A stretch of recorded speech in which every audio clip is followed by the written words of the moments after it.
देना है तो दो। तो किसान क्या करेगा? उसके सामने मजबूरी हो जाएगी कि बेचने कहाँ जाए। आप खुले बाजार की बात कर रहे हैं, तो खुला बाजार है क्या? थोड़ा सा वो अगर समझा दें तो ज्यादा बेहतर होगा।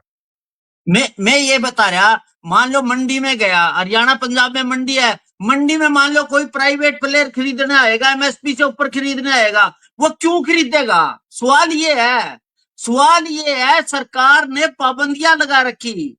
वो आटा मिल है, दूसरे हैं, नहीं सर। वो उसमें सर, जब सुनो किसान तो सुनो यही मांग कर रहे हैं कि किसान तो यही मांग कर रहे हैं कि एमएसपी से नीचे ना खरीदा जाए, ऊपर मैं जो रेट मान लिया, देंगे बाकी सुनो, उनके जी। सुनो, मैं अभी आप मेरे को मजबूर कर रहे हैं। हमारी रिपोर्ट में भी हमने एक फार्मूला तैयार कर रहा है। क्या हम क्या कि एमएसपी से कम ना बिके, बहुत अच्छी बात है, हम उसके लेकिन सवाल ये है कि प्राइवेट प्लेयर आएंगे क्यों? क्योंकि सरकार ने जो कानून बना रखा है कि आप भंडारण इस मान ले आटा मिल का है, वो इतना करेगा, ये करेगा। ये जो पाबंदियां है, जब तक ये पाबंदी नहीं हटेंगी, किसान को बाजार का भाव नहीं मिलेगा। आप मंडी है, मंडी में सबसे ज्यादा एकाधिकार किसका? एफसीआई का है, सरकार का है। सरकार का काम व्यापार करना है क्या? सरकार अब मान लो 3100 रुपए की गेहूं किलो की लेके उसको 2 रुपए में जो सरकार दे रही है, तो चोट किसको मिलेगी? मेरा बाजार मिलेगा, मेरी कीमत मिलेगी। सरकार पैसे दे उनके। आज मैंने लेख लिखा हुआ है पंजाब के दूसरे अखबारों में भी, मैंने भी कहा जरूरी वस्तु अधिनियम पहले रद्द करो इसको, तभी किसान को लिबर्टी मिलेगी, आजादी में। नहीं तो किसान गुलाम है, किसान बंधुआ मजदूर है, वो अपनी मांग रख ही नहीं सकता।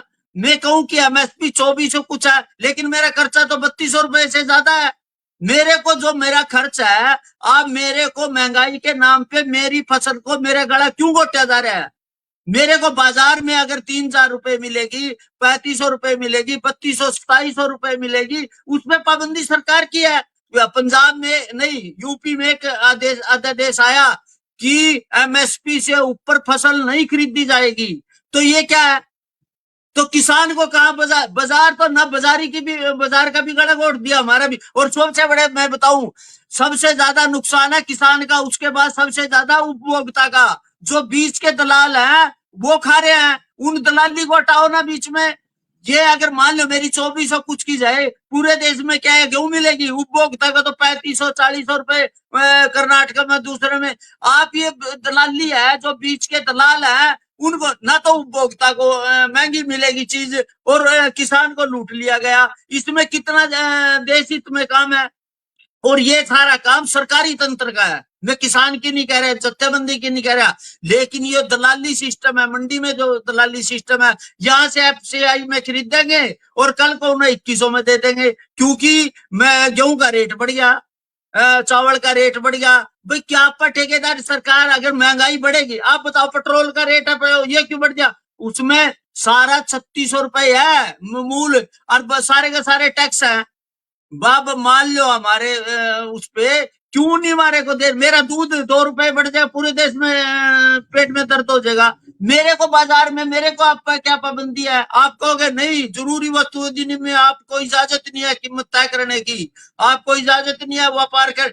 मौलिक अधिकार है, सबने पता है, मेरे पास भी मौलिक अधिकार है व्यापार करने के, फसल चुनने का, बेचने का, खरीदने का। फिर मेरे मौलिक अधिकार का हनन क्यों करे? मैं भी तो जी। जी। नागरिक हूँ, इस देश का पेट किसान ने भरा। जब अमेरिका की गेहूं तभी किसान आया था, अभी कोविड में किसान सबसे आगे आया था, रूसी को मरने के लिए मजबूर कर रहे, उसको भाव नहीं देंगे, तब कहेंगे देश क्या खाएगा, महंगाई बढ़ जाएगी। हमारे पर जी। ठेकेदारी है, हमारे पर ठेकेदारी है देश की। अगर मेरे पेट में भरेगा, तो अगर हमने खेती छोड़ दी थोड़ी देर के लिए, हम उसका बायकाट करते, क्या खाएगा? भूखा मरेगा देश। किसान मरता है, किसान आत्महत्या करता है, किसान की बच्चे उसमें मेहनत करते हैं, सारा करते, उसका ठेकेदार जाकर एफसीआई बन जाएगी, उसका सीएसीपी तय कर देगा, कृषि विभाग। अब कंज्यूमर एक्ट है ना, कंज्यूमर एक्ट है ना, वो किसी कृषि विभाग की कोई बात नहीं सुनता।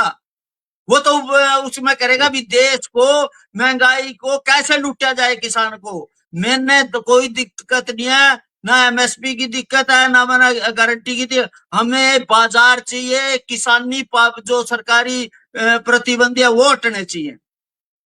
जी, आपने कहा, मैं ये बस ये जानना चाहता हूँ आपसे, समझना चाहता हूँ कि जैसे अभी महीने भर पहले प्याज जब आवक शुरू हुई थी मंडी में, तो 15 रुपए कीमत मिल रही थी किसान को, 15 रुपए किलो।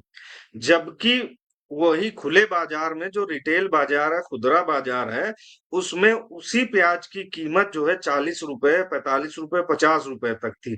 वही हाल आज टमाटर की कीमत का है कि 1.5 रुपए, 2 रुपए किसान को मिल रहा है मंडी में। जबकि खुले बाजार में, रिटेल प्राइस में, खुदरा बाजार में वही टमाटर 15 से 35, 40 रुपए, 25 रुपए में मिल रहा है। इसकी वजह क्या है? यही तो किसानों को दिक्कत हो रही है। आप थोड़ा सा इस कीमत में अंतर को अगर समझा दें तो दर्शक और हम लोग अच्छे समझ पाएंगे।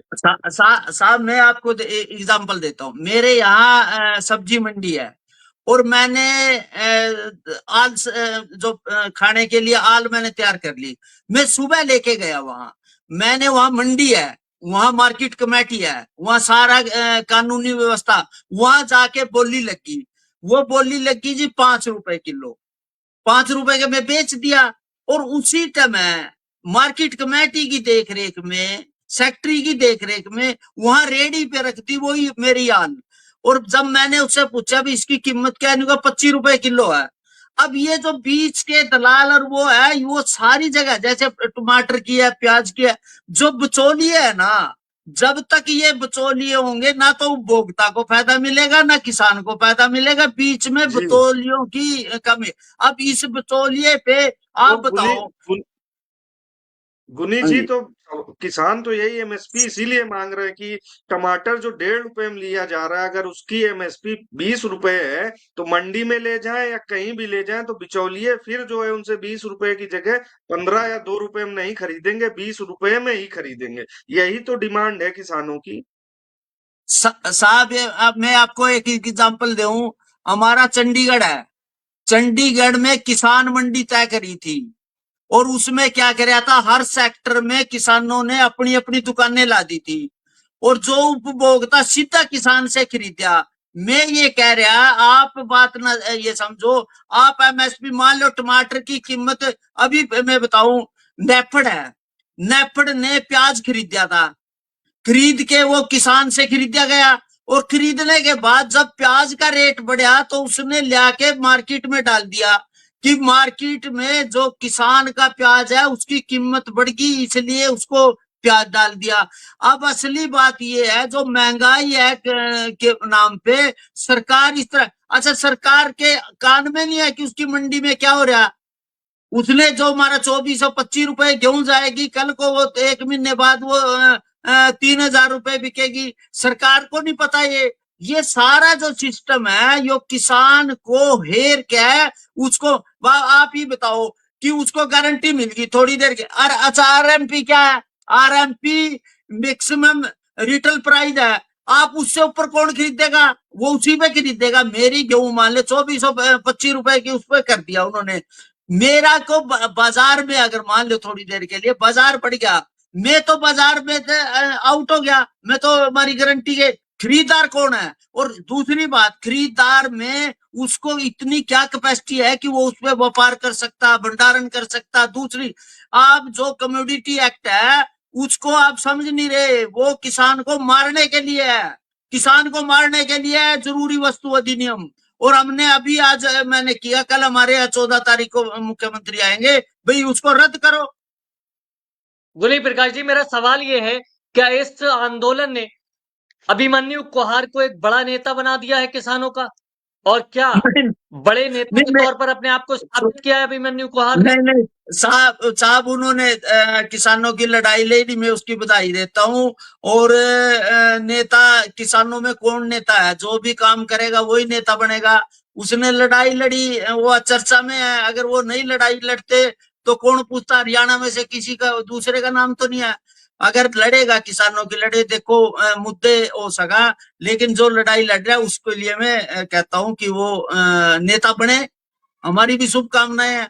मान ले हमारी पीढ़ी तो जाने वाली है, अगली पीढ़ी कमान संभाले।